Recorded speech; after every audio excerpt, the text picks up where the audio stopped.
Hey guys, today I want to talk to you about PTSD, complex PTSD, and pleasure or lack thereof.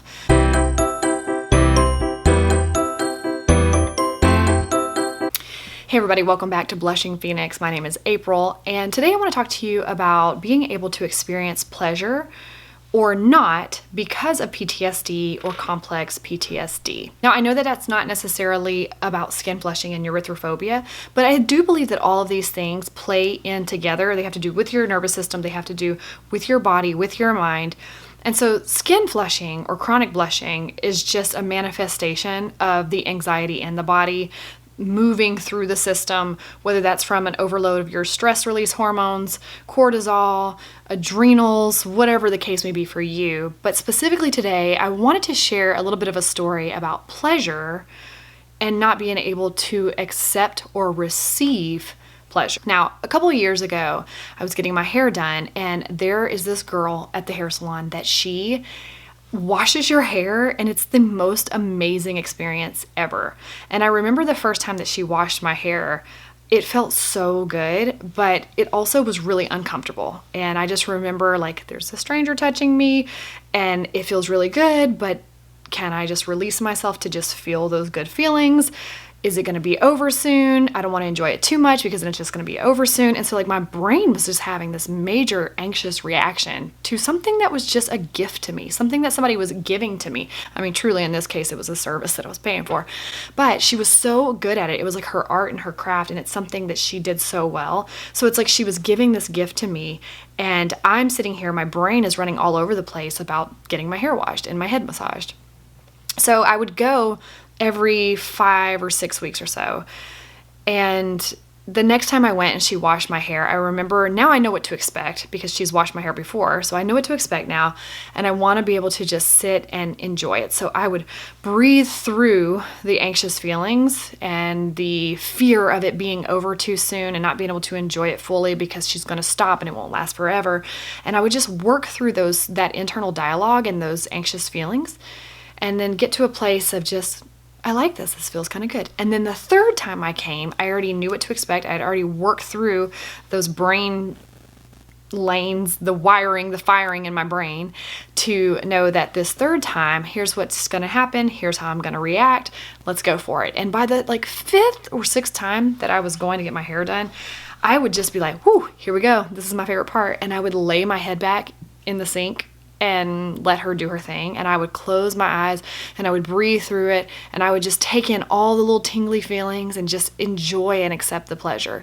And one day I said to her, this is the most amazing feeling. It's one of my favorite parts. I had a headache that day, and I just look forward to this because I knew you were going to work this knot out of my neck. And she said, well, it's a gift to me that you will actually receive the pleasure, because a lot of people don't know how to just lay here and receive it. They're anxious and they want to hurry up and they want to be done, and they never fully let themselves go. And I can feel you just completely relax and you just let yourself go in the moment. And that's actually a gift to me, because as I'm providing the service to you, it's something I love to do. You're fully embracing it. Now, what she didn't know is that I was super anxious the first few times that we did it. And what really stood out to me was that I wasn't the only one. She said a lot of people have a hard time receiving the gift of this pleasure. And so, of course, it got me thinking, wow, receiving pleasure. What is pleasure? And, I think for a lot of people, this may be a little taboo, but we're going to go there because this is my channel. This is what we do here. For a lot of people, myself included, for many years, I felt like I don't like sex. Sex is not something I enjoy. And then you get to this point where you're like, I should enjoy sex. I should want sex. I should want to be engaged in these types of activities. That's part of being human. It's part of how we're made up. We are designed and wired for pleasure. But yet, if you come from a background where there was any sort of sexual abuse, and I did not come from that type of background. I think we all have stories we can share, but I was not sexually abused as a child. I can understand where people would kind of draw away from sex and pleasure. But I always thought that was odd for me, because I feel like I should want this. I should want to experience this, and I should want to explore and bring pleasure to my partner and myself. And yet I got into a heavy religious background, and then you're really taught that you should have sex, but should you? You should have sex, but should you do it this way? And what's wrong, what's right? And there's nobody to teach you, because when you're under that programming, you want somebody to teach you what's right and what's wrong. And if nobody's openly talking about it, then what do I do? Do you look at porn? You can't look at porn. But what if I actually enjoy that? What if I want to do this? What if they teach me things? And it makes everybody happier in this relationship. But there was no right or wrong. And so I think, and I'm speaking for women specifically, men are the dogs. Men are horny. Men are this. Women just kind of take the sidelines and never get to talk about it or express it, and maybe cut up with their friends a couple of times, but not really get to explore what is pleasurable to me. And then one day I started realizing I am worthy of pleasure. And I don't care what anybody else thinks about that. Who gets to decide what I do in my bedroom with my husband? Me and my husband get to decide that. Who gets to decide what is pleasurable to me and what's acceptable to me? I get to decide that.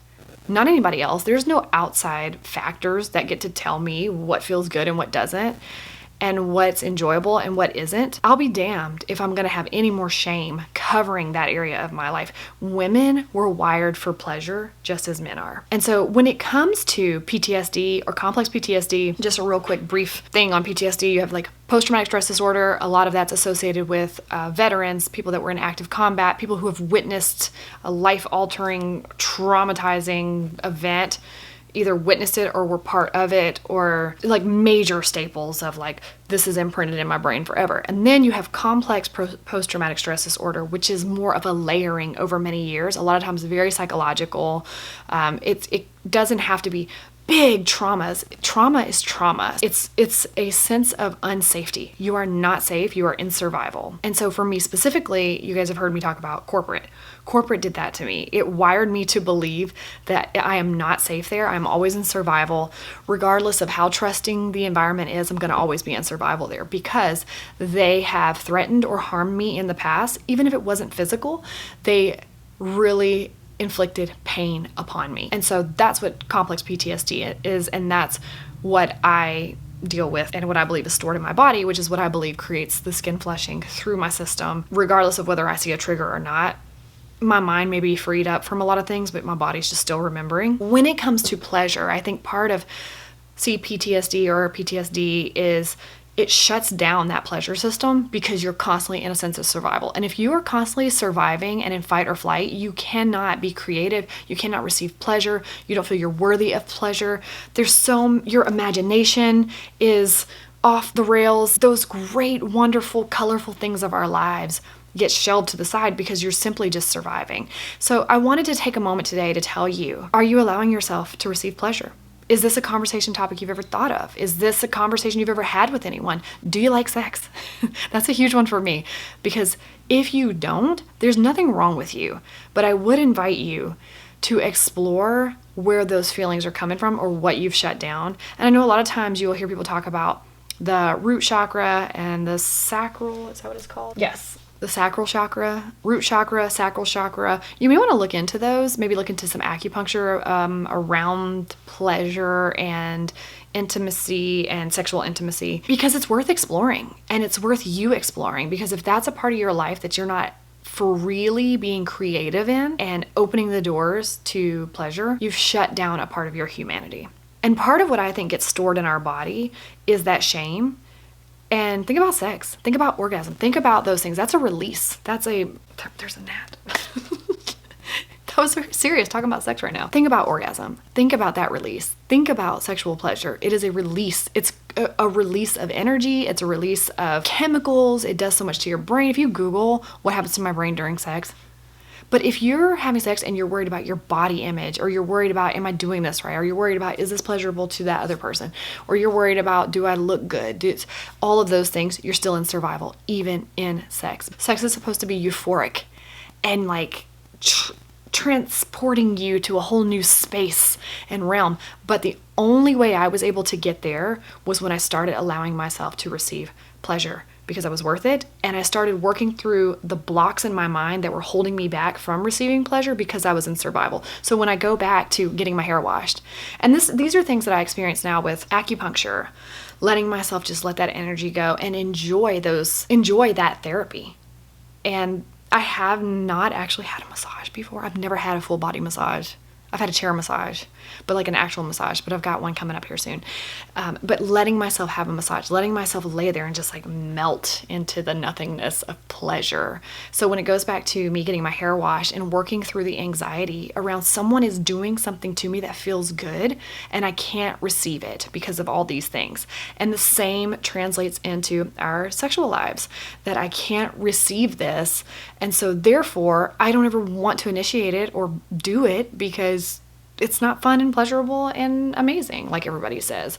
So I just want to invite you to explore that area of your life, of your humanity, of where you could be experiencing more pleasure, but you are holding yourself back. So anyway, that's just all I wanted to talk to you about today. I know it's a little risque, but it's real. And I just wish that somebody would have talked to me about this and been like, girl, let go.